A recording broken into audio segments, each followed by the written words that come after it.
السلام علیکم ورحمۃ اللہ وبرکاتہ۔ الحمد للہ وحدہ والصلاة والسلام علی من لا نبی بعدہ۔ معزز سامعین، اللہ کریم نے انسانوں کے لیے جو نعمتیں تیار کی ہیں، پہلی بات تو یہ ہے کہ ان نعمتوں کا حد و حساب ممکن نہیں۔ انگلش میں ایک لفظ ہوتا ہے سمپلی امپاسبل، یعنی جو کام کسی صورت نہ ہو سکے۔ تو نعمتوں کا شمار سمپلی امپاسبل ہے،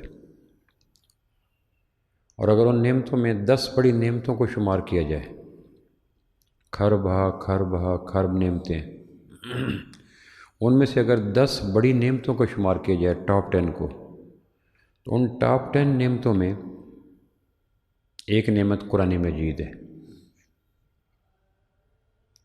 بہت بڑی نعمت۔ سورہ رحمان کو سیدنا علی کرم اللہ وجہ عروس القرآن کہتے تھے، قرآن کی دلہن ہے۔ جس طرح بارات میں یا شادی کے موقع پہ ہر آدمی کی نظر دلہن پہ ہوتی ہے، خواتین کی دلہن پہ، دلہن سے خوبصورت بچیاں بھی ہوتی ہیں، امیر بچیاں بھی ہوتی ہیں، پڑھ لی، لیکن توجہات کا مرکز دلہن ہوتی ہے۔ سیدنا علی فرمایا کرتے تھے کہ قرآن مجید کی دلہن عروس القرآن سورہ رحمان ہے۔ اس میں جو نعمتوں کا ذکر کیا گیا، فَبِأَيِّ آلَاءِ، یہ سب سے زیادہ قرآن مجید میں دہرائی جانے والی آیت ہے، 31 دفعہ۔ کوئی آیت اتنی نہیں جو اتنی دفعہ ریپیٹ ہوئی ہو۔ وَلَقَدْ يَسَّرْنَا الْقُرْآنَ لِلذِّكْرِ، یہ 4 دفعہ ہی ہے۔ فَبِأَيِّ آلَاءِ رَبِّكُمَا تُكَذِّبَانِ، 31 دفعہ ہی، 31 ٹائم، کہ نعمتوں کا ذکر، پھر نعمت، پھر نعمت، پھر نعمت۔ ان میں سب سے پہلی نعمت ہے الرحمن علم القرآن، یعنی نعمتوں کے تسلسل میں اللہ کریم نے جو سورہ رحمان میں نعمتیں گنوائیں، اس میں ٹاپ پرائرٹی پہ قرآن کو رکھا ہے۔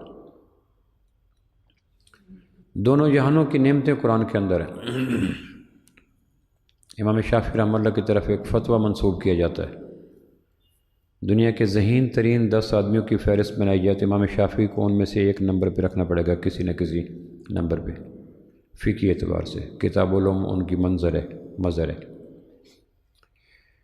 وہ یہ فرماتے ہیں کہ اگر کسی آدمی نے فرط جذبات میں یہ منت مانی کہ اللہ مجھے بچی دے اور بچی کو جہیز میں رخصتی کے موقع پر دنیا بھر کی ساری نعمتیں دوں گا، اور اگر نہ دے سکا تو میری بیوی کو میرے اوپر طلاق، اگر یہ شدت جذبات میں کوئی آدمی کہہ بیٹھے، دین کیا کرے؟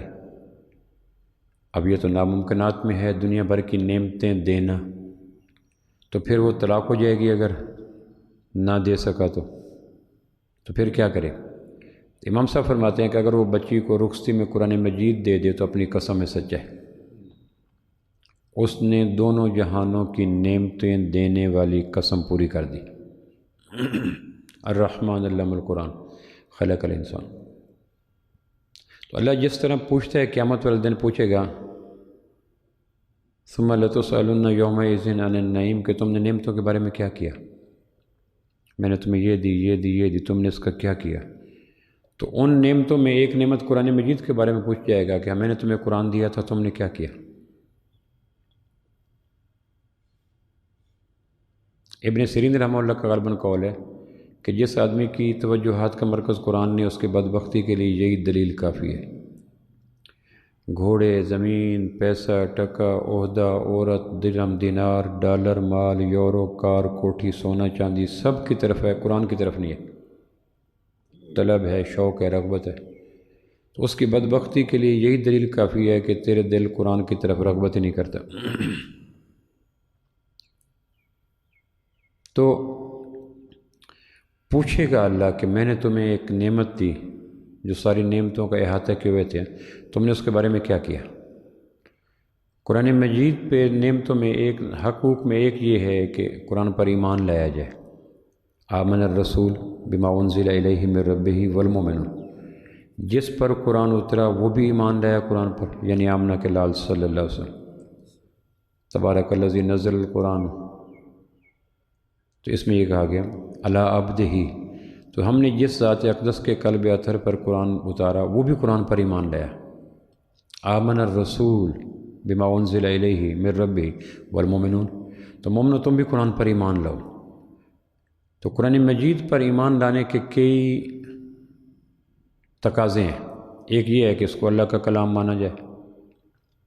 امام احمد بن حنبل اس میں امام ہیں اللہ کے کلام منانے کے حوالے سے بنو عباس کے دور میں، جو قرآن مجید کے حوالے سے معتزلیوں نے کہا تھا کہ قرآن مخلوق ہے، جس طرح سورج چاند ستارے مخلوق ہیں، اور مخلوق میں تغیر، تبدل، فنا ہر چیز آ جاتی ہے، تو سو قرآن مجید بھی مخلوق ہے۔ اس کے جواب میں بنو عباس کی ریاست کے مقابلے میں جو فرد واحد کھڑا ہوا وہ امام احمد بن حنبل تھے۔ انہوں نے کہا مخلوق نہیں ہے، اللہ کا کلام ہے۔ تو پہرا دیا اس عقیدے پر۔ یہ بہت بڑا خوفناک وار تھا قرآن مجید کے حوالے سے، جس کے آگے بند باندھا امام احمد بن حنبل کی جرت نے کہ قرآن مجید اللہ کا کلام ہے، مخلوق نہیں ہے۔ پوری ریاستی مشینری اور معتزلہ کی پوری علمی طاقت اس شخص کو بڑھاپے کے باوجود ایک قدم بھی پیچھے نہیں ہٹا سکی۔ تو ایک یہ ہے کہ اس کو اللہ کا کلام مانا جائے۔ مشرکین مکہ کہتے تھے اساطیر الاولین، پرانے لوگوں کے قصے کہانی ہے۔ یہ ایک کسی چیز کو بے وقت کرنا ہوتا تھا، ان کے ہاں یہ ایک جملہ تھا اساطیر الاولین، یہ تو پرانی قصے کہانی ہے، اس میں کون سی ریئلٹی ہے۔ اور ایک اجمی آتا ہے اور اللہ کے محبوب کو سناتا ہے کہانیاں، وہ اس کو عربی میں ٹرانسلیشن کر کے ہمیں کہہ دیتے ہیں کہ یہ میرے اوپر جبریل ہے۔ یہ ایک بہت بڑا اعتراض تھا مشرکین مکہ کا۔ اس کے جواب کے لیے قرآن مجید کی کم و بیش 3 آیات اتری کہ اگر یہ کلام میرے محبوب صلی اللہ علیہ وسلم کا ہے، بندے کا ہے، اللہ کا نہیں ہے، تو تم بھی تو بندے ہو، تم بھی اس جیسے کلام بناؤ۔ اور اگر کہتے ہو کہ چیلنج زیادہ ہے تو 10 صورتیں بنا دو، اور اگر کہتے ہیں یہ بھی چیلنج زیادہ ہے تو کم وقت تو 1 صورت ہی بنا دو۔ تمہارے بیچ میں ایک عرب بقول تمہارے محمد بن عبداللہ صلی اللہ علیہ وسلم، اگر وہ 114 صورتیں بنا سکتے ہیں تم ایک بھی نہیں بنا سکتے۔ اس پہ ہینڈز اپ ہو گئے۔ دنیا میں جتنے چیلنجز ہوتے ہیں ان کی مدت 20 سے 25 سال ہوتی ہے۔ 20 سے 25 سال کے بعد دنیا کے ہر انسان کا چیلنج ہو جاتا ہے۔ زمانہ اس کے آگے چلے جاتا ہے، اس کی تحقیق ہو جاتی ہے، اس کی تردید ہو جاتی ہے، اس سے بہتر ورژن سامنے آ جاتا ہے۔ یعنی چیلنجز کی کل مدت طبعی 20 سے 25 سال ہے۔ واحد چیلنج ہے قرآن مجید جس کی وہ مدت عمر 1500 سال ہوگی، اور آج تک اس چیلنج کو چیلنج نہیں کیا جا سکا۔ تو یہ بھی ایک قرآن پر ایمان لانے کا تقاضا ہے۔ دوسرا ایمان لانے کا تقاضا یہ کہ محفوظ ہے، لا رطب ولا یابس الا فی کتاب مبین۔ ایسا نہیں، نحن نزلنا الذکر وإنا لہ لحافظون۔ ہر چیز کے اندر خس و خشاک ملاوٹ ہو جاتی ہے، قرآن مجید کے اندر زیر زبر شد مد کی ملاوٹ کوئی نہیں۔ قرآن مجید پہ اتنا پہرا دیا گیا از خود الوہی نظام کے تحت کہ زیریں گن لی گئیں، زبریں گن لی گئیں، پیشیں گن لی گئیں، شد گن لیے گئے، مد گن لیے گئے، جزم گن لیے گئے، یہاں تک کہ حرف الف کتنی دفعہ ہے، با کتنی دفعہ ہے۔ ان چیزوں کا تعلق ہدایت سے نہیں تھا، ذوق سے تھا۔ یعنی اس درجے کا پہرا دیا گیا کہ با کتنی دفعہ آیا، تا کتنی دفعہ آیا، سا اس پہ بھی گنتی کر لی گئی۔ حالانکہ اگر اس کا شمار نہ ہوتا تو ہدایت پذیری میں فرق نہیں آتا، لیکن اللہ کا ایک نظام تھا، ایک جماعتیں قائم ہو گئی۔ سیدنا عثمان کے دور میں جب مصحف کو لکھوایا گیا قریش کی لغت میں تو تا مدینے والی لمبی تا لکھتے ہیں، باقی لغت والی گول تا لکھتے ہیں۔ جس طرح ہوتا ہے رحمت، تو رحمت کو اہل مدینہ لمبی تا، جس طرح رحمت ہوتی ہے لمبی تے والی۔ قرآن مجید میں ایک جگہ لمبی رحمت آ گئی، ایک جگہ گول رحمت آ گئی۔ تبارک اللہ جو سورہ مریم آتی ہے، کاف ہا یا عین صاد، ذکر و رحمت، یہاں رحمت لمبی تے کے ساتھ ہے۔ سورہ آل عمران میں رحمت گول تے کے ساتھ ہے، جیسے ہم گول تے لکھتے ہیں۔ اب یہ گول تے کیوں لکھی گئی، لمبی تے کیوں لکھی گئی، اس کی وجہ نہیں، لیکن آج تک صدیوں تک گول تے کو لمبی کوئی نہیں کر سکا۔ حالانکہ جس لغت پہ لکھا گیا تھا وہ لغت لمبی تے کی ماننے والے تھے۔ اب فرمایا تھا لغت قریش پہ قرآن لکھو، تو اگر کوئی بعد میں کاتب آ کر اس گول تے کو لمبی تے کا رحمت من اللہ کر دیتا تو کوئی بات نہیں تھی، لیکن انہوں نے کہا کہ پھر وہ دروازہ کھل جائے گا ترمیم تنسیخ کا، بازیچہ اطفال بن جائے گا۔ ہر آدمی اپنی عقل و دانش کے میزان پہ پرکھ کے کبھی لمبی کرے گا کبھی گول کرے گا۔ انہوں نے کہا سید عثمان کے دور میں جامع القرآن ہے جو یعنی اس پہ پہرا دیا گیا۔ حالانکہ اگر لمبی تے لکھی جاتی گول تے لکھی جاتی اس میں ہدایت کا مسئلہ کوئی نہیں تھا، طرز کتابت تھی، کتابت پہ پہرے، حروف پہ پہرے، لہجوں پہ پہرے۔ تو یہ بھی قرآن مجید کے محفوظ ہونے کا آسمانی ذوق ہے۔ ایک یہ بھی ہے ایمان لانے کا کہ یہ آخری کتاب ہے، اس کے بعد کتاب کوئی نہیں ہے۔ اور ایک یہ بھی ہے کہ محمد بن عبداللہ صلی اللہ علیہ وسلم پہ اتری، یہ بھی ہے۔ لیکن ایک ایمان لانے کا تقاضا یہ جو ہے نا کہ اللہ کا کلام ہے، محفوظ کلام ہے، آخری کلام ہے، یہ یہودی سے عیسائی مانتے ہیں۔ دنیا جتنی ترقی کر چکی ہے اس کے بعد وہ مان چکے ہیں کہ اس میں رتب و یابس کوئی نہیں۔ انہوں نے خود انالیسس کیا۔ جرمنی کی میونخ یونیورسٹی نے اس پہ باقاعدہ قرآن مجید کی تحقیقات کا ادارہ، اس نے اس پہ ریسرچ کروائی۔ انہوں نے 42,000 قرآن مجید پہلی صدی سے لے کر 1939 تک اکٹھے کیے۔ 42,000 دنیا کے مختلف مقامات سے قرآن مجید لیے اور ان کا تقابلی مطالعہ کیا گیا۔ تو انہوں نے کہا ان 42,000 میں پہلا قرآن مجید سید عثمان کا تھا، جو 36 ہجری میں جب شہید ہوئے سید عثمان، 35 ہجری میں، تو فَسَيَكْفِيكَهُمُ اللَّهُ اس قرآن مجید کے اس لفظ پہ خون کا قطرہ گرا تھا، وہ قرآن مجید محفوظ ہے ترکی میں، اس کی فوٹو کاپی کروائی گئی اور 1939 تک باقی فوٹو کاپی کروائیں گی۔ یعنی 1300 سال 1400 سال کا زمانی سفر بھی اور مکانی سفر بھی، اس آسٹریلیا سے، یورپ سے، ایشیا سے، ہر قسم کی چیزوں کو اکٹھا کرنے کے بعد انہوں نے کہا اگر ملاوٹ ہوئی تو کوئی چیز 1500 سال میں نیٹ اینڈ کلین نہیں رہ سکتی۔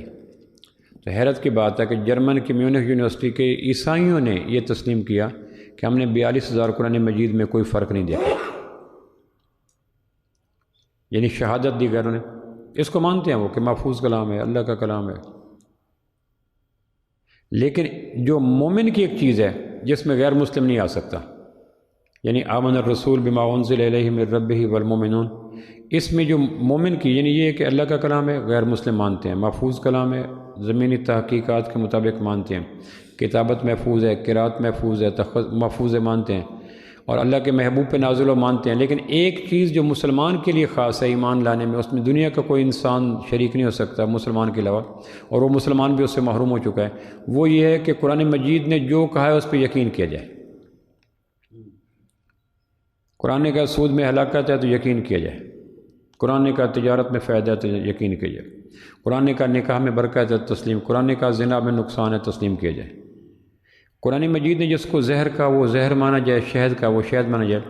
المیہ یہ ہے کہ یہ قرآن مجید پر ایمان لانے کا واحد نسخہ ہے جو صرف مسلمانوں کے پاس ہے، اور مسلمان بھی اس سے محروم ہو گئے۔ اب کتنے لوگ ہیں جو قرآن مجید کی بات کو حرف آخر مانتے ہیں؟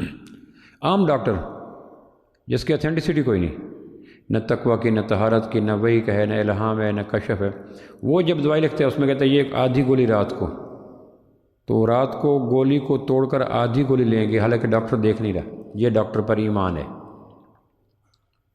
ڈاکٹر پر ایمان لانے کا ایک منظر ہے کہ ڈاکٹر صاحب نے آدھی کہی تھی، کہ پوری لے لو، کہ نہیں آدھی کہی تھی، اور ایک ہفتہ آدھی کہی تھی، ہفتے کے بعد پھر پوری کہی تھی، ہفتے کے بعد، یعنی ڈاکٹر کی غیر موجودگی میں اس کی دوائی پر من و عمل کرنا، یہ ہے ڈاکٹر پر ایمان لانا۔ قرآن مجید پر ایمان لے جائے، یہ نسخہ ہے کہ قرآن مجید نے کہا یہ چیز، آپ نے ایک ہفتہ کلیجی نہیں کھانی تو مجال ہے پیر صاحب کلیجی دے جائیں کھا جائے، استاد کلیجی دے کھا جائے، نہیں کھائے گا، چاول نہیں کھانے نہیں کھائے گا، حالانکہ یہ چیزیں حرام نہیں ہیں، حفاظتی اقدام کے تحت طبیب نے منع کیا تو رک جائے گا۔ اللہ نے جن چیزوں کو حرام کیا ان سے روک کے دکھائے۔ تو یہ مسلمان کا وصف ہے کہ قرآن مجید پر ایمان لاتا ہے تو کہتا ہے قرآن مجید نے اس کے بارے میں کیا کہا ہے، کہ یہ کہا ہے، قرآن مجید نے منع کیا، پسند کیا، ناپسند کیا، کراہت کیا، کہ کراہت کیا، کہ پھر نہیں۔ صحابہ قرآن کا مزاج دیکھتے تھے، ہم قرآن کے احکام کو پس پش ڈال دیتے ہیں، علتیں تلاش کر دیتے ہیں۔ قرآن مجید نے ایک بات جو سب سے زیادہ گنوائی ہے وہ یہ ہے کہ لوگوں ہلاکت گناہوں میں ہے۔ گناہ کے بطن سے کبھی صحت، کبھی عزت، کبھی سکون، کبھی محبت، کبھی پیار، کبھی قرار، کبھی عافیت نہیں نکل سکتی، جس طرح تم میں سے قیامت تک کبھی شہد نہیں نکل سکتا۔ بھیڑ کے چھتے سے کبھی شفا نہیں ہو سکتی۔ قرآن مجید نے یہ مضمون اتنا گنوایا کہ مت پوچھیں۔ فَكُلًّا أَخَذْنَا بِذَنبِهِ، ہم نے ماضی کی قوموں کو اس وقت پرکھا جب وہ عروج پہ تھے، پکڑا، اور پکڑنے کی وجہ کوئی نہیں، ماضی کی قوموں کے نبض پہ طبیب کائنات نے ہاتھ رکھ کے کہا ان کا مرض گناہ تھا، آنکھیں گناہ گار ہو گئی تھی، زبان گناہ گار، کان گناہ گار، ہاتھ گناہ گار، روایت تجارت گناہ گار، زراعت گناہ، تو وہ گناہ کی دلدل کے عادی ہو گئے تھے، وہ پھر مر گئے، اور پکڑا ان دنوں جن دنوں پیک پہ تھے، تجارت میں، زراعت میں، صنعت میں، حرفت میں، ملازمت میں، کہ کوئی یہ نہ کہے کہ پہلے ہی مرے ہوئے لوگ تھے، پیک آور میں پکڑا اور نبض پہ ہاتھ رکھ کے کہا کہ بعد میں کوئی آدمی اپنے طور پر ان کا انالیسز نہ کرتے رہے، ان میں یہ نہیں تھا، یہ نہیں، فَكُلًّا أَخَذْنَا بِذَنبِهِ، ان کو گناہ کھا گیا۔ اجتماعی وجود ان کا گناہوں کی آماجگاہ بن گیا تھا۔ اب اگر مسلمان کو قرآن پر ایمان لاتا ہے تو گناہ سے یوں بچے گا جس طرح زہر سے بچتا ہے، ننگی تار سے بچتا ہے، بہتے دریا میں چھلانگ لگانے سے بچتا ہے، انگارے کو پکڑنے سے بچتا ہے، سانپ کے بچے سے بچتا ہے، یوں بچے گا، کیونکہ اللہ نے کہہ دیا کہ ہر چیز سے فائدہ ممکن ہے، گناہ سے فائدہ نہیں۔ کم قسمنا من قریۃ کانت ظالمہ، ہم نے کتنی بستیوں کو پیس دیا جب گناہ کی اجتماعی مرض کے عادی ہو گئے تھے۔ وَلَقَدْ أَهْلَكْنَا الْقُرُونَ مِنْ قَبْلِكُمْ لَمَّا ظَلَمُوا، ہم نے تم سے پہلے جس کو برباد کیا گناہوں کی وجہ سے کیا۔ اولم یسیروا فینظروا کیف کان عاقبۃ الذین من قبلہم کانوا اشد منہم قوۃ وآثاروا الارض وعمروها اکثر مما عمروها وجاءتهم رسلهم بالبینات فما كانوا لیؤمنوا فاہلکناہم بذنوبہم، ان کو ان کے گناہ مروا گئے۔ یہ قرآن مجید کا مرکزی مضمون ہے۔ اگر آج کا تاجر، کاشتکار، زارع، جوان اس کو مان لے تو اس کی شفا یابی اس کی طرف آ سکتی ہے، لیکن کاشتکار کہتا ہے جی کیا کریں، بیٹیوں کو حصہ دیں تو رقبہ کم ہو جائے گا، دکاندار کہتا ہے جھوٹ نہ بولیں تو کام نہیں چلے گا، جوان کہتا ہے عیاشی آوارگی نہ کریں، زندگی سے زیب و زینت اور کشش اور رعنائی ختم ہو جائے گی، غیر کے پیچھے نہ چلیں تو ہم اس درجے پہ جا چکے ہیں جنہوں نے گناہوں کو پالیسی بنا لیا اور گناہ سے شفا کشید کرنے کے راستوں پہ چل نکلے ہیں کہ ہم نے بھیڑ کے چھتے سے بیری کا شہد نکال کے دکھانا ہے، نکال لو۔ تو قرآن مجید پر ایمان لانے کا ایک مطالبہ یہ ہے کہ قرآن نے جس کو نقصان کہا ہے اس سے نقصان ہی مانا جائے۔ اگر اللہ کی مخلوقات میں نقصان ڈکلیئر ہو گیا تو اس میں نقصان ہے، تو اللہ کی آیات جو انمٹ ہیں، غیر مخلوق ہیں، اللہ کا کلام ہے، وہ کیسے اپنی صفات بدلیں؟ اللہ نے کہا سانپ میں زہر ہے تو زہر ہی ہے، اللہ نے کہا سود میں زہر ہے تو زہر ہی ہے۔ سانپ مخلوق ہے، جب وہ رویہ نہیں بدلتی تو اپنی آیات اپنا مزاج کیسے بدلے؟ آیات تو غیر مخلوق ہیں۔ عین ممکن ہے سانپ سے شفا شہد کشید کیا جا سکے، لیکن آیات سے نہیں۔ اس کو کہتے ہیں ایمان بالقرآن، کہ قرآن پر یقین ہے۔ تو المیہ یہ ہے کہ اس معاملے میں غیر مسلم اور مسلم برابر نظر آتے ہیں۔ قرآن پہ ہاتھ رکھو، مان گئے۔ ہاتھ رکھنے ہمارے دیہاتوں میں یہاں تک ہوتا ہے کہ تم قرآن اٹھاتے ہو کہاں کہ چلو پنچایت ہو رہی ہے، وہ چل پڑا، دوسرا فریق کہتا ہے ہو گیا، کہ اگر تم چل پڑے ہو مسجد میں قرآن اٹھانے کے لیے تو ہو گیا، میں ایمان لیا۔ اور اگر وہ جا کے اس نے قرآن مجید کے اوپر ہاتھ رکھ دیا تو قرآن مجید کی جلد پہ رکھا جو قرآن نہیں ہے، جلد سم تھنگ ایلس، بائنڈنگ کے پرپس سے، قرآن کے اوراق کی حفاظت کے پرپس سے جلد لگائے گی، جلد اگر اکھیڑ دیں تو اس کو قرآن نہیں کہتے، لیکن اس نے جلد پہ ہاتھ رکھا تو ہم ایمان لائے، حالانکہ پتہ تھا اس نے میرا 2 کروڑ دینا ہے، عقل و دانش اس پہ مجتمع تھے، فکر و وجدان اس پہ ایکا کر چکا تھا، اپنا حافظہ اس پہ 100، لیکن کہتے اب چپ، اب ختم، کیوں؟ بیچ میں قرآن آ گیا۔ تو ایک آدمی قرآن پہ ہاتھ رکھتا ہے تو اس کے جھوٹ پہ یقین، ایک ذات قرآن کے اندر بات لکھتی ہے اس کے سچ پہ یقین نہیں، اس کو کیا کہا جائے؟ اس رویے کو کیا نام دیا جائے؟ اللہ ومن اصدق من اللہ قیلا، اس سے بڑا سچا کون ہے؟ قرآن، ذالک الکتاب لا ریب فیہ، اس سے سچی کتاب کون سی ہے؟ وہ قرآن کے اندر کہتا ہے کہ یہ بات ہلاکت ہے، سچی ذات کی سچی کتاب کہتی ہے، تو ہم اس کو اعتماد کرنے کو تیار نہیں۔ جھوٹا انسان جلد پہ ہاتھ رکھتا ہے تو یقین کر جاتے ہیں۔ اس کو کیا نام دیا جائے؟ اس رویے کو کیا، اس کیفیت کو کیا نام دیا جائے؟ انسانی نفسیات میں اس کیفیت کا نام مجھے نہیں آتا، اس کو کہا جائے۔ قرآن مجید نے کہا کہ جس کو مرض لگ گیا گناہوں کا مارا گیا، اب اس کو درہم، دینار، عہدہ، گریڈ شفا نہیں دے سکتے۔ اب سوال یہ ہے کہ گناہ کے مرض کی شفا یابی کیا ہے؟ قرآن صرف ڈائیگنوز نہیں کرتا، علاج بھی تجویز کرتا ہے۔ قرآن کا حسن یہ ہے کہ مرض کی نشاندہی کرتا ہے اور مرض کا علاج بھی وہ دیتا ہے جو بنی نوع انسان کی دسترس میں ہو، جس میں غربت، بیماری، پردیس پنا، ان پڑھ ہونا، حائل نہ آ سکے، علاج وہ دیتا ہے۔ تو قرآن مجید نے کہا ہے کہ ہم تمہیں بتائیں گناہوں کا مرض خشک کیسے ہوتا ہے۔ یہ جو پھوڑے بن جاتے ہیں، یہ جڑی بوٹیاں اگاتی ہیں، یہ جو نقصان ہوتا ہے اور تمہیں مسلسل اریٹیٹ کرتا رہتا ہے، اس کا حل کیا ہے کہ یا اللہ مہربانی فرما۔ کہنے کہ پہلے اس بات پہ یقین تو رہو نا، فَكُلًّا أَخَذْنَا فَأَهْلَكْنَاهُمْ بِذُنُوبِهِمْ، ان کو کسی چیز نہیں مارا ما سوائے ان کے وجود سے نکلنے والے گناہوں نے۔ پہلے اس پہ یقین لاتے ہو؟ کہنے کہ لاتے ہیں۔ کہنے کہ اب ہم تمہیں اس کا نسخہ کیمیا دیتے ہیں، شافی و کافی حل، دسترس میں آنے والا، قابو میں آنے والا، جو انسانوں کے لیے، بنی نوع انسان کے لیے، طبقات کے لیے، وہ کیا ہے؟ اقم الصلاۃ، ان الصلاۃ تنہا عن الفحشاء والمنکر۔ بھئی یہ نماز کو قائم کرو، صلاۃ سے پہلے لفظ اقم لایا۔ ہم ڈاکٹر لکھتا ہے نسخہ، ہم ڈاکٹر کے جاتے ہیں ڈسپینسر میڈیکل اسٹور پہ کہ یہ دیں، اس نے کہا جی اسی نسخے میں نہیں ہے، اسی کے متبادل یہ چیز ہے، وہ لے لو۔ ہم پھر فون کرتے ہیں یہ متبادل لے لیں، وہ کہتا ہے لے لو، تو پھر لیتے ہیں۔ حالانکہ وہ کہتا ہے وہی اجزاء اس نسخے میں ہے، نام صرف بدل گیا، آپ یہ لے لو۔ میڈیکل اسٹور والے کہتے ہیں ہم نہیں لیتے، ڈاکٹر جب ریکمینڈ کرتا ہے تو لے لیتے ہیں۔ ایسا بارہ ہماری زندگی میں آتا ہے۔ اللہ نے کہا ہے کہ اقم الصلاۃ، اقم پہلے آیا، صلاۃ بعد میں آیا۔ صلاح کہتے ہیں آگ کی حرارت سے کسی چیز کے ٹیڑھے پن کو سیدھا کرنا۔ صلاۃ کے جو معنی ہے نا عربی میں، جیسے صوم، جیسے حج، جیسے زکوٰۃ، جیسے تزکیہ، ان کے ایک ریئل میننگ ہوتے ہیں، ایک اصطلاحی معنی ہوتے ہیں، ایک اوریجنل میننگ ہوتے ہیں۔ آگ کی حرارت سے کسی چیز کے ٹیڑھے پن کو، کرو کو، کجی پن کو سیدھا کرنا، اس کو صلاۃ کہتے ہیں۔ انسانوں کے اندر جو ٹیڑھا پن آتا ہے، اپنی ماں بہن دیکھتا ہے، دوسرے کی ماں بہن دیکھتا ہے، سچ بولتا ہے، ٹکا کے جھوٹ بولتا ہے، قرآن سنتا ہے، گانے بھی سنتا ہے، ذکر کرتا ہے، غیبت بھی کرتا ہے، شادی کرتا ہے، زنا بھی کرتا ہے۔ یہ جو ٹیڑھا پن ہے نا، اس کو ٹیڑھا پن کہتے ہیں۔ جس طرح بانس ٹیڑھا ہوتا ہے، دیوار ٹیڑھی ہوتی ہے، لکڑی انسانوں کا ٹیڑھا پن یہ ہے۔ سنت بھی، بدعت بھی، شرک بھی، توحید بھی، زنا بھی، نکاح بھی، دنیا بھی، آخرت، چلتا رہتا ہے۔ اس فکری کجی کو، عملی کجی کو، ذہنی کجی کو، مالی کجی کو، معاشی کجی کو، یہ جو کجا پن ہے، اس کو دور کرنے کے ٹیبلٹ، نسخے، کشتے، سیرپ کا نام صلاۃ ہے۔ لیکن صلاۃ کا برانڈ اقم ہو، اقم کے علاوہ اگر برانڈ لے لو گے تو وہ شفا نہیں دے گا۔ ہم دو ٹوک کریں، ڈاکٹر صاحب فلاں جگہ مل رہا، نہیں، 4-5 میڈیکل اسٹور اور پھر لو، لینا وہی ہے جو میں نے لکھا ہے۔ 6-7 کے بعد کہتے ہیں نہیں مل رہا، کہ پھر نہیں لینا وہی ہے۔ کبھی کبھی ڈاکٹر صاحب انسسٹ کرتے ہیں اور وہ سچی ہوتے ہیں، جانتے ہوتے ہیں اس کے اجزاء کو۔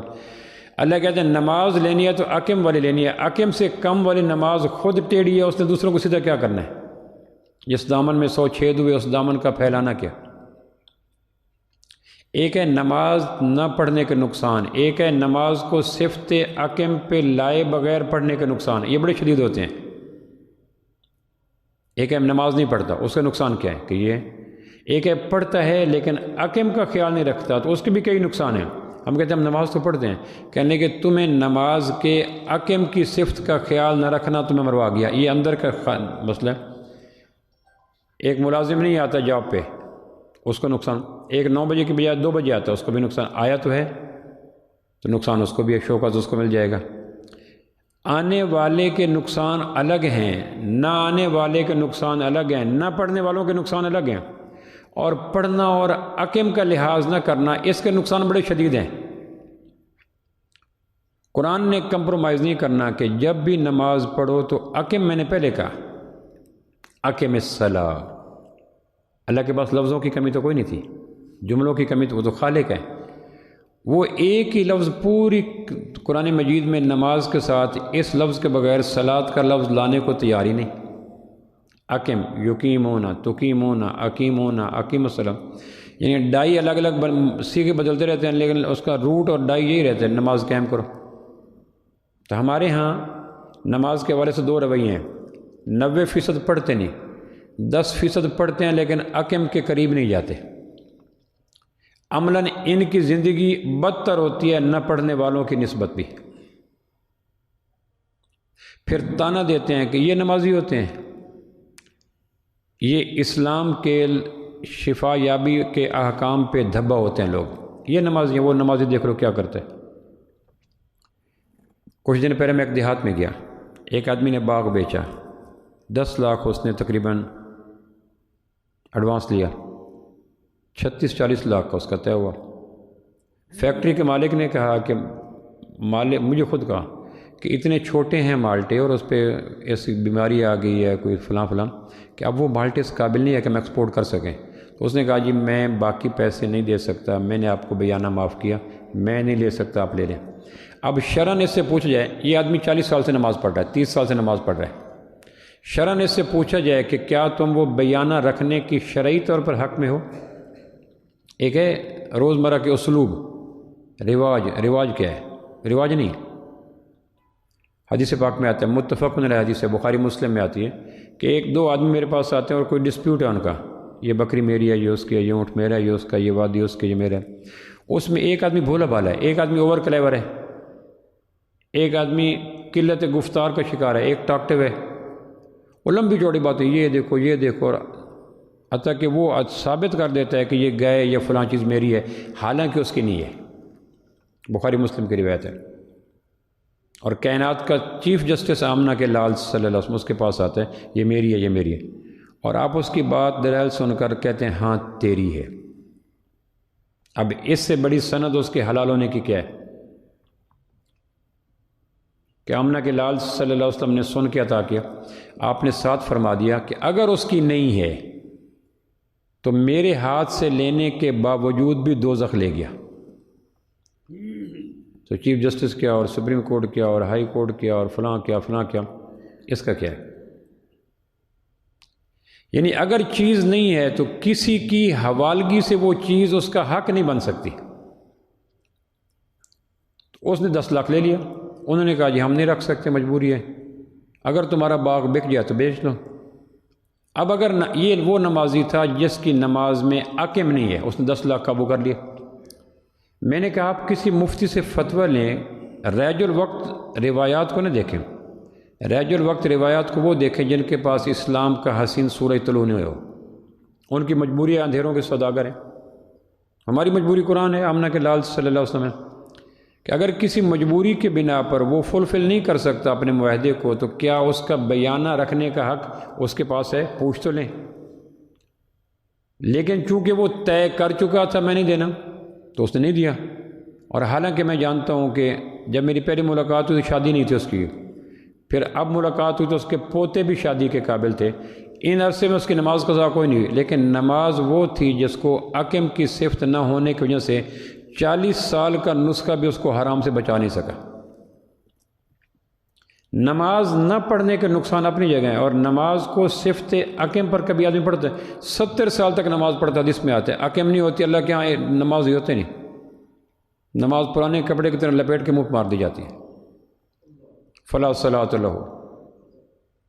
اچھا، نماز نہ پڑھنے والے کو نماز بد دعا نہیں دیتی، نماز کو عقم پہ نہ لانے والے کو نماز بد دعا دیتی ہے، زیک اللہ کما زیتنی، اللہ تجھے برباد کرے جس طرح تو نے مجھے برباد کر دیا۔ یہ وعید نماز پڑھنے والے کے لیے۔ عقم کس کو کہتے ہیں؟ بس میری آخری بات، عقم کس کو کہتے ہیں؟ ہم سے کچے گھر پکے بن گئے، سادہ زمینیں 3 پلاٹ منزلہ مکان بن گئے، پریپ سے شروع کیا اور پوسٹ ڈاکٹریٹ کر بیٹھے۔ یہ جو چیزیں ہمارے پاس ہیں ڈے 1 سے ہمارے پاس نہیں تھی، محنت کرتے گئے مل گئی۔ اگر ہم لنگڑے ہیں، لولے ہیں، معذور ہیں، اپاہج ہیں تو اس مقام تک کیسے پہنچے؟ پیدائشی پہنچے تھے؟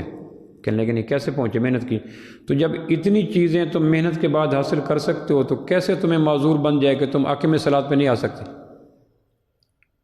ان نیچرل چیزیں اگر تم لے گئے تو اسلام تو ہے دین فطرت، تو وہ کیوں نہیں لے سکے؟ لا یکلف اللہ نفسا الا وسعها، اللہ کسی بندے پہ وہ بوجھ ڈالتے نہیں جو بوجھ اس کے اٹھایا جانے کے قابل نہ ہو، ڈالتے نہیں۔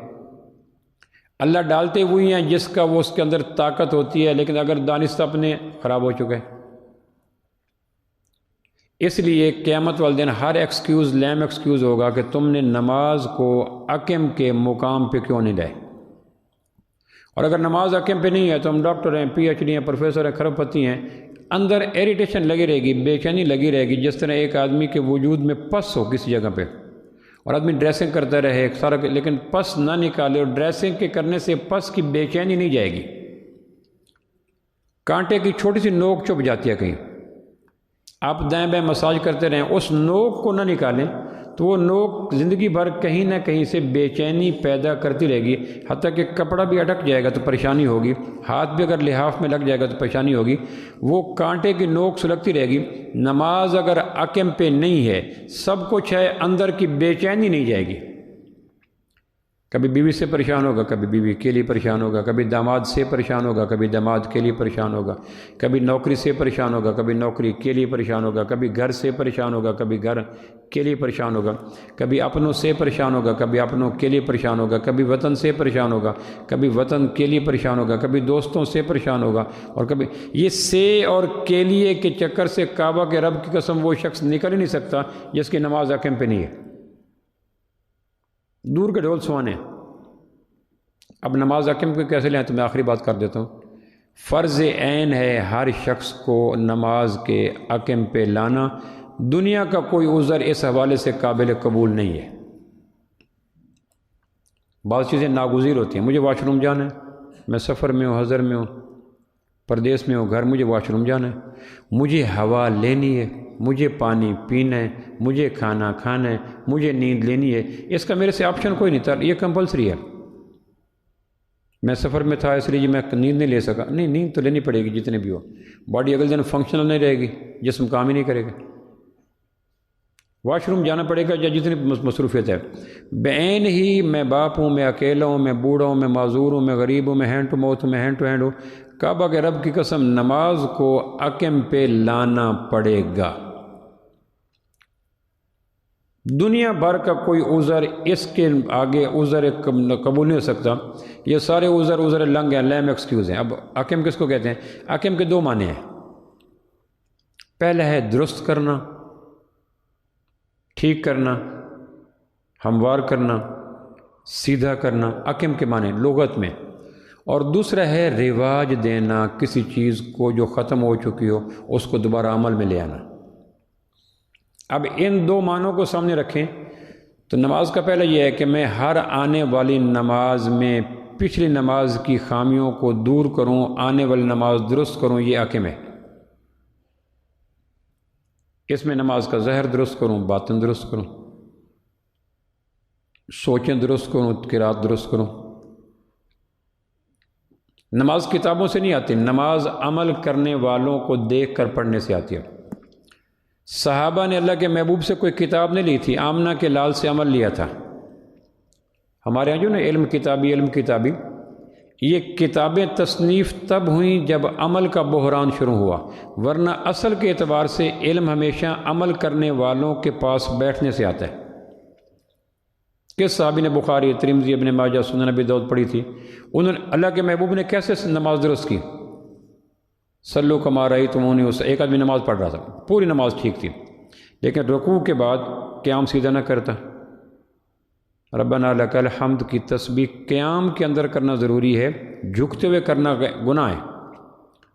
سمع اللہ لمن حمدہ، ربنا لک الحمد، یہ دونوں تسبیحات کھڑے ہو کے کرنا ضروری ہیں۔ جھک گیا تو نماز ریپیٹیبل ہے، دیکھنی پڑے گی آدھی گولی کون سی ہے، پوری گولی کون سی ہے۔ آپ نے کہا ارجع فصلی فإنک لم تصلی، آپ نے یہ نہیں کہا یہ بچہ کتاب لے اور اپنی نماز ٹھیک کر۔ کتابوں سے عمل نہیں آتا، کتابوں سے باتیں آتی ہیں، علم کتابی۔ اسلام کے عمل کی بنیاد عمل والوں کے پاس بیٹھ کر عمل لینا ہے۔ کتابیں تو اس دور کی ایجاد ہیں جب عمل والے ختم ہو کر علم مٹ رہا تھا۔ انہوں نے کہا پہلے لوگ سنت پہ پانی پیتے تھے، سنت پہ سوتے تھے، سنت پہ کھاتے تھے، اب یہ سنت والی چیزیں ختم ہو رہی ہیں، لہٰذا لوگ جب سنت کے طریقوں کو چھوڑنے لگے تو کچھ اہل علم اٹھے، انہوں نے کہا چلو کم از کم کتابوں میں ہی لکھ دیں تاکہ بعد میں کوئی دیوانہ کو جنوں پسند آئے اس کو تو وہ عمل والے لوگ ملیں گے نہیں، اب وہ کہاں سے سیکھے گا؟ تو وہ وہاں سے، ورنہ اصل جو حسن ہے اسلام کے لینے کا وہ علمی کتابی نہیں ہے، وہ اہل علم جو علم عمل کر رہے ہوتے ہیں ان کے پاس بیٹھ کر عمل لینا ہوتا ہے۔ فتنے اس دور کی پیداواری تب ہیں جب عمل کرنے والوں سے نظر انداز کر کے محض کتابوں کے سہارے دین کو پڑھا جانے لگا تو پھر فتنے وہ پیدا ہوئے کہ سیاہ رات میں اتنے فتنے نہیں ہوتے جتنے علمی کتابی لوگوں کے دماغ کے اندر فتنے پیدا ہو چکے ہوتے ہیں۔ اسلام کا حسن عمل آپ نے کہا دوبارہ پڑھو، ارجع فصلی فإنک لم تصلی، اس نے پھر پڑھی، آپ نے کہا پھر پڑھو، یعنی آپ کھڑے ہو کر اس کا عمل ٹھیک کرواتے رہے، اس کو کتاب نہیں دے دی۔ عمل کا شاندار طریقہ عمل کرنے والوں کے پاس بیٹھ کر عمل سیکھنا، اور عمل کا کمزور ترین طریقہ ٹیک لگا کے بخاری پکڑ کر عمل سیکھنے کی کوشش کرنا، یہ اور یہیں سے پھر راستے وہ پیدا ہوتے ہیں کہ فتنے پیدا ہو جاتے ہیں۔ آپ نے 3 دفعہ جب دہرایا، اس نے 4 دفعہ کہا اللہ کے نبی میں معافی چاہتا ہوں، میری دانست میں جو فالٹ تھا میں نے پورے کر دیے، اب آپ ہی نشاندہی فرما دیں، ورنہ پہلی دفعہ بھی کہہ سکتے تھے کہ یہ طریقہ اصلاح کا تھا تاکہ بات اندر پینیٹریٹ کر جائے۔ 4 دفعہ آپ نے فرمایا بیٹا رکوع کے بعد سیدھا قیام نہیں کرتا اور 2 سجدوں کے درمیان جم کے بیٹھتا نہیں ہے۔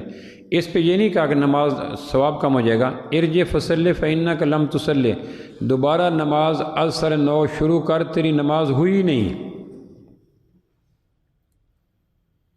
حدیث میں آتا ہے آپ صلی اللہ علیہ وسلم اتحیات یوں پڑھاتے تھے ممبر پہ بیٹھ کر جس طرح تم قرآن سیکھتے ہو، آپ آ جاؤ بھائی اتحیات پڑھیں۔ اس لیے ائمہ کرام کے ذمہ ہوتا ہے کہ نمازیں پڑھ کے دکھائیں، باقی لوگوں کے لیے مناسب ہے کہ سنتیں گھر جا کے پڑھیں، امام کے لیے اعلیٰ درجہ ہے کہ سنت سے لے کے نوافل تک مسجد میں پڑھے تاکہ اس کی نماز کو دیکھ کر باقی لوگ نماز کے کوئلے کو انگارہ بنا لیں اور گاہے بگاہے نمازوں کو ٹھیک کرواتے رہیں۔ جب سیکھنے والوں کے پاس سیکھو گے تو پھر فالٹ کوئی نہیں ہوگا۔ ایک محدث نے کہا اللہ کے محبوب کیسے چلتے تھے؟ انہوں نے کہا جیسے آدمی پہاڑ پہ چلتا ہے، چڑھتا ہے۔ پھر پوچھا پڑھنے والوں سے سمجھ آ گئی، انہوں نے کہا جی سمجھ نہیں آ سکی۔ انہوں نے کہا اچھا اللہ کے محبوب یوں چلتے تھے جس طرح ایک آدمی پہاڑ سے اترتا ہے، سمجھ آ گئی۔ اب ہر آدمی کی زندگی میں کئی موقع ہوتے ہیں کہ کبھی پہاڑ کو دیکھا نہیں ہوتا، چڑھے نہیں ہوتے، اترے نہیں ہوتے، تو جس بات کو ہوا سے خمسہ پک نہیں کرتے اس کو پھر آدمی کو فہم میں بھی مشکل ہو جاتی ہے۔ 3 دفعہ 2 دفعہ دہرانے کے بعد کا سمجھ آگے کرنے لگے نہیں کہ اچھا بیچ میں راستہ بناؤ میں تمہیں چل کے دکھاتا ہوں۔ تو عمل کو دعوت دیتا ہے، علم عمل کو دعوت نہیں دیتا۔ آپ دیکھیں کتابیں کتنی آئیں اور نبی کتنے آئے، آسمان سے کتابیں کتنی آئیں اور آسمان سے نبی کتنے آئے۔ اب یہ کوئی ترتیب اتفاقی نہیں تھی کہ بائی چانس کتابیں 313 آ گئی، 100 کتابیں بک لیٹس۔ مسند احمد کی روایت ہے 2 لاکھ نبی ہے، اور مسند احمد کی روایت ہے کہ 313 کتابیں یک کتابچی ہے، بکس یا بک لیٹس آئیں۔ تو کتابیں تھوڑی کیوں آئیں کہ محض بے جان لفظ آدمی کے اندر عمل کی حرارت پیدا نہیں کرتے جب تک کہ عمل والے کے پاس نہ بیٹھے۔ ہمارے ہاں جتنے فتنے پیدا ہوئے وہ ان لوگوں کے پاس پیدا جنہوں نے علمی کتابی بن گئے، بخاری کو لے کر مسلم کو لے کر ترمذی کو لے کے ٹیک لگائی، لمبے پاؤں کی ایسے چلائے اور اس سے فتویٰ نہ۔ تو یہ ہیں وہ اس امت کے جسم کے ناسور اور معاشرے میں پھیلتی بدروئیں، اور زمین پہ ہوگی، مذہب کی زمین پہ ہوگی جڑی بوٹیاں جو اپنی دانست میں ڈی ٹریک ہوئے۔ چونکہ کبھی ایسا نہیں ہوا کہ صدیوں سے علم مکمل ختم ہو گیا، ایسا دور کبھی نہیں آیا۔ اور میری امت خطا پہ اجماع نہیں کرتی، ویسے بھی انسانوں کی اجتماعی دانش کبھی بھی خطا پہ اجماع نہیں کرتی۔ مجھے آپ میں سے ایک آدمی نے کہا، دوسرے آدمی نے کہا، یہاں تک کہ بیٹھنے میں 2000 4000 آدمی نے کہا پروفیسر صاحب یہ بات ہے، تو 4000 آدمیوں کی اجتماعی دانش خطا پہ اکٹھی نہیں ہو سکتی۔ صدیوں سے اذان ہو رہی ہے، اذان کوئی ایسی چیز نہیں ہے جو صدیوں بعد کہیں ایک آدھ دفعہ ہوتی ہو، فلاں پہاڑ کی غار میں سال میں 1 دفعہ اذان ہوتی ہے۔ دنیا کے اندر کوئی مقام نہیں جہاں اذانیں نہ ہوتی ہوں، نمازیں۔ تو یہ وہ علم نہیں ہے جو ناپید ہو گیا کہ اس کے لیے ہمیں کتابوں کی طرف رجوع کرنا پڑے۔ یہ علم تواتر کی حد تک لاکھوں لوگوں کے روپ میں 19-20 کے فرق کے ساتھ موجود رہا، اس کا بنیادی ڈھانچہ نہیں بدلا۔ گندم گندم ہی ہوتی ہے، کبھی سائز چھوٹا ہو جائے گا،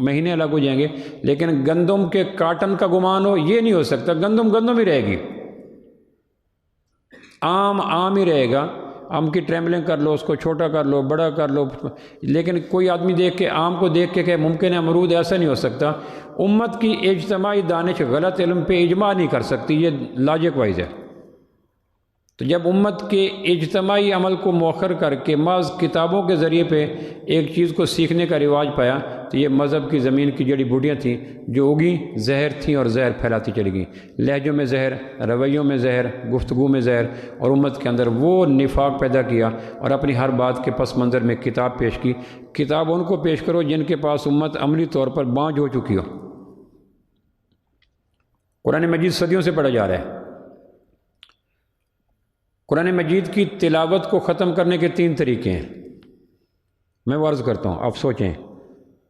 قرآن مجید کی تلاوت دنیا سے ناپید ہو جائے، قرآن دنیا سے، اس کے 3 طریقے۔ ایک تو یہ ہے کہ سارے مسلمان اکٹھے مر جائیں۔ دنیا کے کسی دانشور سے پوچھو ایسا ممکن ہے کہ دنیا کے سارے 2.5 ارب 2 ارب مور اور لیس مسلمان اکٹھے مر جائیں؟ کرنے کے نہیں، کہنے کہ مسلمان زندہ ہے تو کہیں نہ کہیں کسی نہ کسی روپ میں قرآن پڑھتے رہے گا۔ اچھا، پھر دوسرا طریقہ کیا ہے؟ دوسرا طریقہ یہ ہے کہ سورج کو ٹوچین لگا کے کھڑا کر دو کہ سورج نہ آگے جائے نہ پیچھے جائے، نہ مدرسے کھلے، نہ اذانیں ہوں، نہ قرآن ہو، نہ قرات ہو، چونکہ سورج گھومے گا تو کہیں فجر ہوگی، کہیں ظہر ہوگی، کہیں عصر ہوگی، کہیں مغرب ہوگی، کہیں عشاء ہوگی، کہیں نہ کہیں قرآن پڑھا جاتا رہے گا۔ لہذا سورج کو کھڑا کر دو تو جہاں سورج کھڑا ہو گیا تو وہاں گرمی سے مر جائیں گے، جہاں نہیں جائے گا وہاں سردی سے مر جائیں گے، قرآن رک جائے گا۔ تو کہنے کہ یہ بھی ممکن نہیں، 9 کروڑ 30 لاکھ میل پہ کون جا کے سورج کو لگام میں ڈالے۔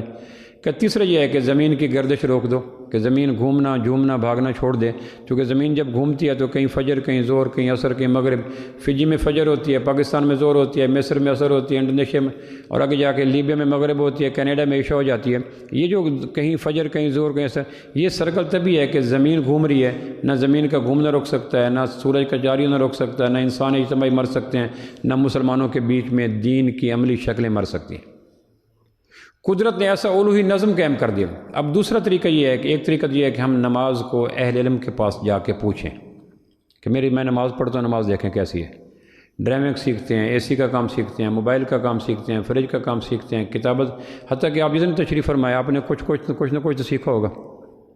دنیا کے کتنے علوم ہیں جو سیکھے ہوں گے، ان میں سے کسی ایک علم کا نام لیں جو بائی برتھ آپ اور ہم لے کے آئے۔ کچھ بھی نہیں، آ کے علاوہ کچھ بھی نہیں تھا۔ جو پیدا ہونے کے بعد پہلی آواز نکالی، اس کے بعد تو کچھ نہیں تھا۔ باقی پھر کسب فیض کرنا پڑا، 5 سینسز سے، اہل علم سے، ماحول سے، سوسائٹی سے۔ جب اتنی چیزیں ہم سیکھ سکتے ہیں تو نماز کیوں نہیں سیکھ سکتے؟ کسی اہل علم کے پاس جائیں کہ میں نماز پڑھتا ہوں، میری نماز کو تھرولی چیک اپ کرو، تو وہ چیک کرے گا، بچہ یہاں غلطی کرو، یہاں غلطی کرو، یہاں۔ اس کو کتابوں کے رحم و کرم پہ نہ جاؤ، علمی کتابی بڑا نقصان دیتے ہیں۔ یہ تب کرو جب مسلمانوں کے بیچ میں اجتماعی طور پر علماء، اہل علم، تواتر کی حد تک ختم ہو جائے، تو نماز کو ٹھیک کریں۔ اور دوسری چیز ہے نماز کا رواج دینا، اپنی نمازوں کو ٹھیک کرنا۔ جب ہم نمازوں کو سنت کے آئینے میں، حدیث کے آئینے میں، اہل علم کے نظر میں سیکھنے کی کوشش کریں گے تو قدم قدم کے اوپر ہمالیے پڑے ہیں۔ یہ انگلیاں کیسی گھڑی کی؟ میں ایک آدمی کو ملنے کے لیے گیا، اس کو ملازم سے کہا کہ انہیں کو پروفیسر صاحب آیا، تو میں گیا تو وہ لان میں چہل قدمی کر رہا تھا۔ مجھے اس نے اشارہ کیا کہ آپ بیٹھیں ذرا، میں آتا ہوں۔ میں نے دیکھو خاص انداز سے چل رہا ہے، میں نے کہا شاید کوئی ڈاکٹر نے کہا ہوگا بسا اوقات ہوتا ہے، تو واپس بھی میں نے کہا کیا کر رہے تھے؟